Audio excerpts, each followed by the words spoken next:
Есть еще один пример телефонного мошенничества, где целью мошенников являются в основном пожилые люди.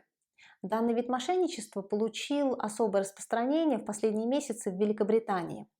Так, например, вам поступает звонок якобы из полиции, где вам сообщают, что один из сотрудников вашего банка продал клиентскую базу на черном рынке. И в связи с этим сохранность ваших денежных средств находится под угрозой.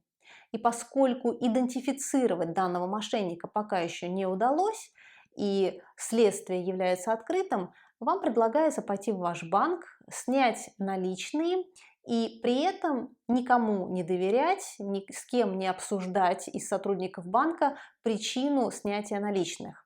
Далее полиция подъезжает с машиной инкассации, забирает у вас наличные и отвозит в какой-то большой сейф, где на период расследования ваши денежные средства хранятся в целости и сохранности.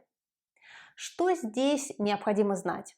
Во-первых, в любом банке есть департамент внутренних расследований, который, как правило, занимается вещами такого рода. И очень маловероятно, что полиция будет заниматься обзвоном банковских клиентов. Как правило, это является ответственностью самого банка. Во-вторых, необходимо знать, что если звонящий требует от вас никому не доверять, постарайтесь задать себе вполне логичный вопрос. А что вас заставляет доверять звонящему?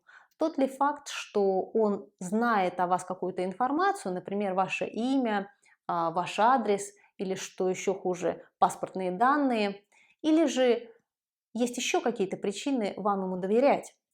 Постарайтесь в данной ситуации обернуть этот диалог в свою пользу. И как и в ситуации с телефонным звонком якобы из банка, начните сами задавать звонящему вопросы, постараясь собрать о нем как можно больше информации.